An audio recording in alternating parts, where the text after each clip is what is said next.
US military report has concluded that airstrikes in Afghanistan, which killed at least 26 civilians, did not follow rules.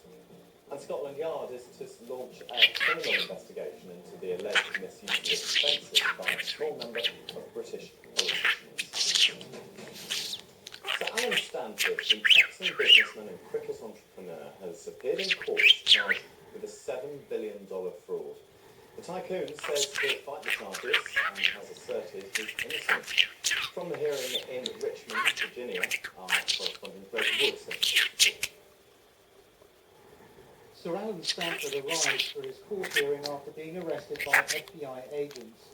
Already facing civil charges of fraud, he's now the subject of a criminal indictment. The details were set out by government officials at a press conference in Washington. Stanford's investors were simply looking for safe investments and low-risk opportunities. And with Stanford, they thought they had found such an opportunity. And what they had actually found was a complicated array of phony financial statements, fabricated and sham audits. The Caribbean island of Antigua lies at the heart of the alleged fraud. It's from here that Sir Alan and four of his company officials are accused of selling $7 billion of worthless investments and creating false accounts. Antigua's top financial regulator is charged with facilitating the fraud.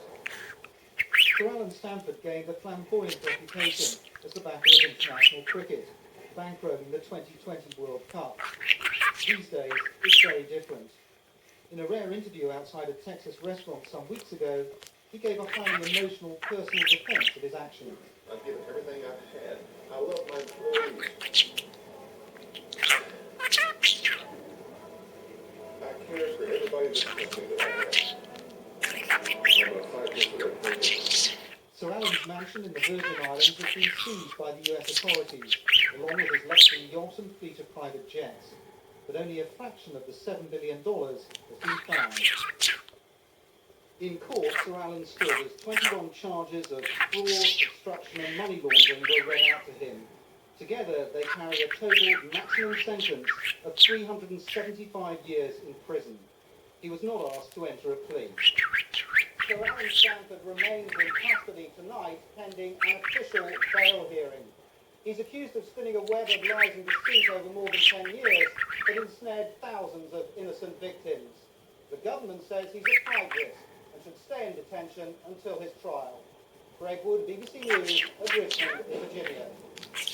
Activists across the world have marked the 64th birthday of Burma's detained opposition leader Aung San Suu Kyi with vigils and with protests. Suu Kyi has been under detention for much of the past 19 years. In Burma, her supporters have told BBC they want to protest, but are afraid that they'll be killed by the army.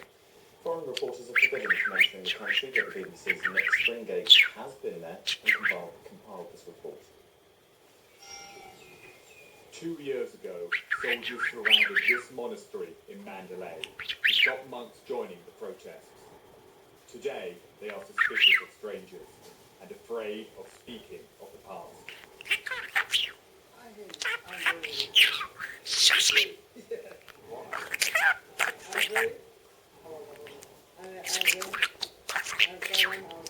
We have to film secretly and hide these men's identities. Just talking to us could lead to imprisonment here at Mandalay Prison, where many protesters are still held. Fear is everywhere in Burma. Too many, like this opposition supporter, Aung San Suu Kyi remains a symbol of hope for those opposed to the generals who rule this country.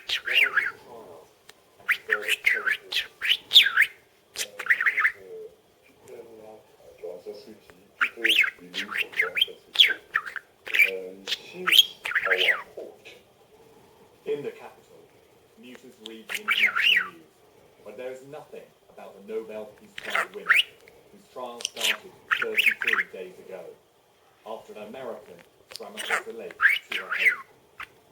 I'm in Rangoon. I just received a picture on my phone from Aung San Suu Kyi. If I was caught in the village, I would be arrested. But what it shows is that true democracy supporters are using every means to remind people that this is the only person who can lead Burma to a free and democratic future. taken to a secret location to meet one of the leaders of the National League of Democracy, a man of the army of his silence. He told me everyone is scared because they know they demonstrate the army's real shooting. This is a country where having a picture or speaking out against the government can lead to imprisonment. The people hold Aung San Suu Kyi's image to their hearts, but must shelter their true feelings or face brutal suppression. Nick Springate, BBC News, Rangoon. Another stories in the policeman who's been killed in a car bomb explosion near Bilbao, the main city in the Basque region of Spain. Reports say the bomb had been attached to the underside of his car. No group has said it was behind the explosion. Ireland will hold a second referendum on the Lisbon Treaty in October, if there is agreement by European Union leaders at their summit in Brussels on concessions they hope will encourage the Irish to vote in favour. These include guarantees that the treaty will not undermine Irish neutrality. A new museum is opening in Athens with a special gallery in it for the Elgin marbles, the doctors that have been part of the British Museum for nearly 200 years. The Greek authorities say the opening of the Acropolis Museum will strengthen their case for the marbles to be returned to Athens. Now they're calling it the battle of the smartphones, the latest in 3G technology offering superfast internet, video and more. Two heavyweight rivals, Apple and Nokia, both launched new phones on Friday. So are the days of using your mobile for just chatting over? Here's our technology correspondent, Roy Catherine-James. So, this is the new iPhone. They're calling it the 3GS. That's exciting, eh? And this is Nokia's replacement for the N96, the imaginatively titled N97. Some are billing it as the one to take a bite out of Apple. The two devices join what's now becoming a very crowded smartphone market. A range of brands, from BlackBerry to Palm to HTC, are teaching users to do more on their mobiles than just talk or text.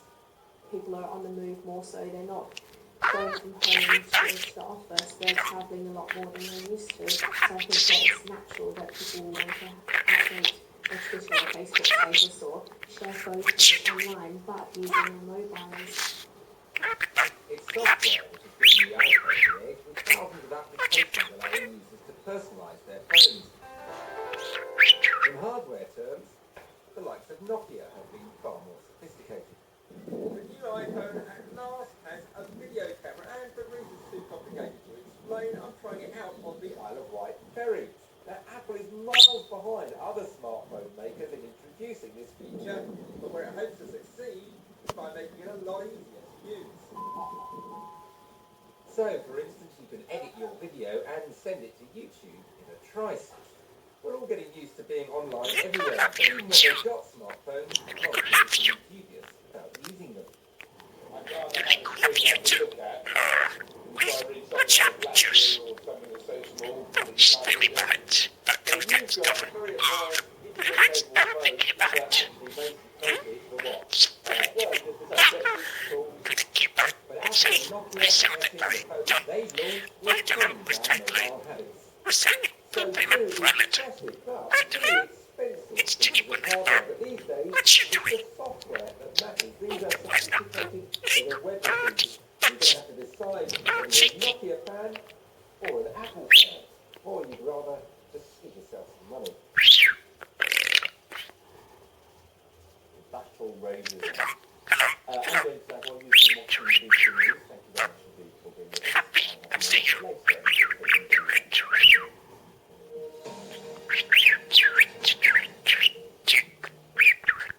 Click to play the news you want to watch online. Hello there. Let's see what's happening today at the Pacific weekend and beyond. And actually dry storm Saturday across the town. One or two showers moving in across the southwest, but some heavier rain heading in across South Korea. So it looks like it could be quite wet. Wet and humid for Shanghai. Temperature 34 degrees. They're extending down across much of southern China. So Hong Kong, actually an odd shower. Along with many parts of Thailand, this is the wet time of the year here. So you'd expect to see some showers turning up in Bangkok, temperature around 31 degrees. Out in the South China Sea, the temperature is warm that we're keeping an eye on. Gathering strength is likely to head northwards across Taiwan, potentially to the west of the weekend. The rain also pushing into towards Tokyo eventually Sunday, Monday. Hong Kong and Bangkok seeing further showers through the same period. That's it from me. Don't know the web address for more information